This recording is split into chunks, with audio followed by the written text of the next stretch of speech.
Talks between Ukraine and Russia are set to finally begin after a day of confusion on Thursday. Delegations from Kyiv and from Moscow had been expected to meet in Istanbul for the first direct talks in more than 3 years. But Russian President Vladimir Putin was a no-show. So with only lower-level representatives in his place, Ukraine's President Volodymyr Zelenskyy left Turkey, saying Putin is not serious about peace in Ukraine. It was conspicuously quiet at the palace in Istanbul, where Ukraine and Russia were due to hold their talks. After a diplomatic game of cat and mouse between Moscow and Kyiv, no one seemed to know if anyone would show up.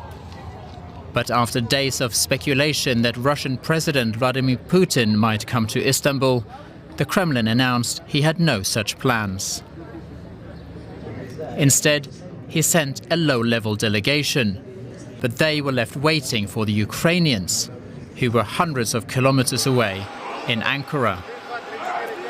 After meeting with his Turkish counterpart, Ukrainian President Volodymyr Zelenskyy accused Putin of sending a second-rate team. After learning about the level of the Russian delegation, we see that unfortunately they are not taking the real negotiations very seriously. So far, we don't see among those present anyone who actually makes decisions. Although I want to remind you, it was Russia who proposed direct negotiations.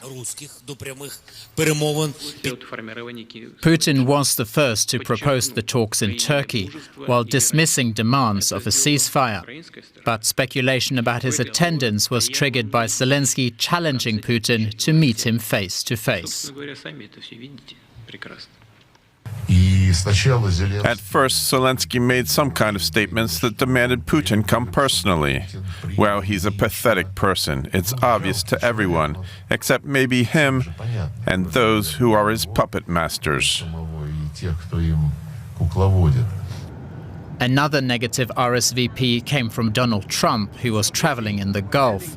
But he did hint that he might come to Turkey if there was any progress by Friday. Trillions of dollars. Look, nothing's going to happen until Putin and I get together, okay? And obviously he wasn't going to go. He was going to go, but he thought I was going to go. He wasn't going if I wasn't there. And I don't believe anything's going to happen, whether you like it or not, until he and I get together. But we're going to have to get it solved because too many people are dying. Volodymyr Zelenskyy left Turkey Thursday evening, but sent his defense minister to Istanbul, where talks are set to finally begin on Friday.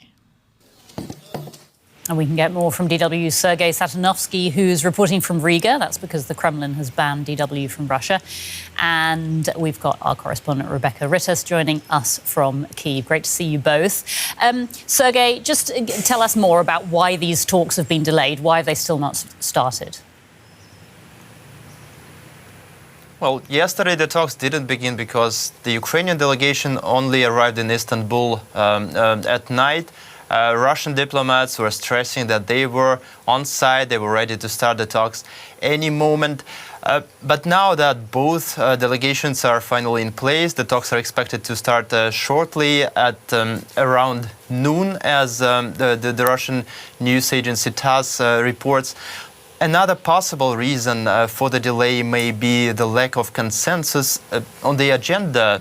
Ukraine has publicly stated that they are only prepared to talk about a ceasefire. At the same time, Russia seems to be expecting Ukraine to make some significant concessions, both in terms of its territory and national security.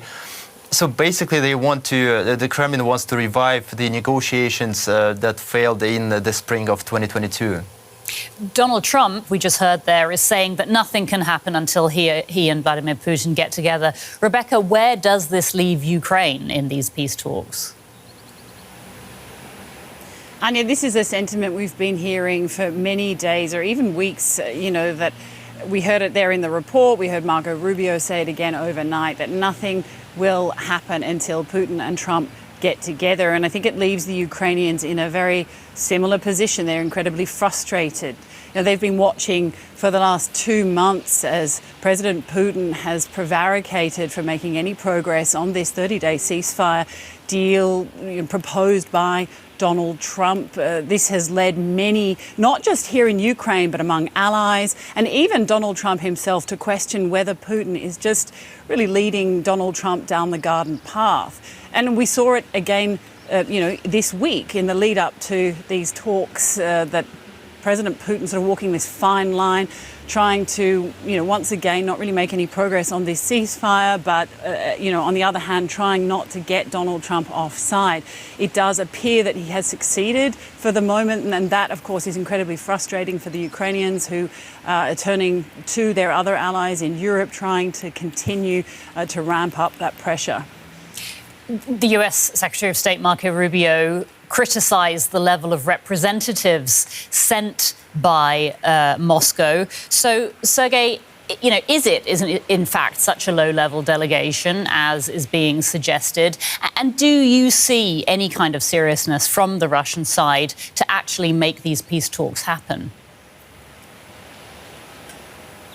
Well, it's completely true that on the Russian side, it's Vladimir Putin who ultimately, in the end, decides whether to continue or to end the war in Ukraine. And when similar negotiations took place 3 years ago, this was exactly the problem. As some leaks suggested, at least back then members of Russian delegation reportedly lacked quick and direct access to Putin, which of course significantly slowed down the progress, even on some basic issues. Also the reason why Putin doesn't want to meet with Zelenskyy is that he doesn't, and the Kremlin doesn't believe that such a meeting could bring an end to this war. Instead, Putin, of course, wants to meet with Trump, but the White House obviously expects that such a meeting between Trump and Putin will bring about some concrete results, and for that, some preliminary talks at a lower level are, of course, crucial. At least that's how it seems they see it in the White House. President Zelenskyy, of course, is saying, well, if Putin's not there, I'm not going to be there either. He's now meeting European leaders in Albania today. Rebecca, he's been really trying, hasn't he, to rally support, to put pressure on the Russian president, but it doesn't really seem to be working. What does he need to do? What is it going to take to bring, or what would it take to bring Putin to the negotiating table?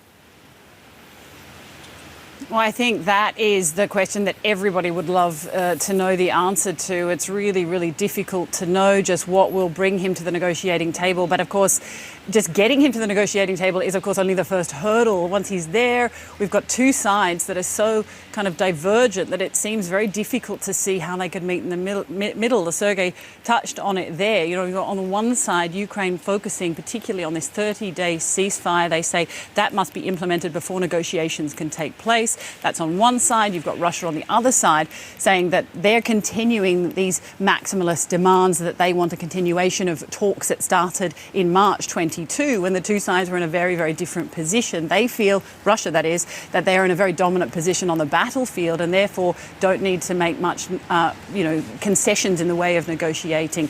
But Ukraine, for their part, have said that they will not agree to many of the demands that Russia are making. So even if Putin gets to that negotiating table, it's very difficult to see how they will come to some compromise. Rebecca Ritters reporting from Kyiv and Sergei Satanovsky in Riga. Thanks so much to you both.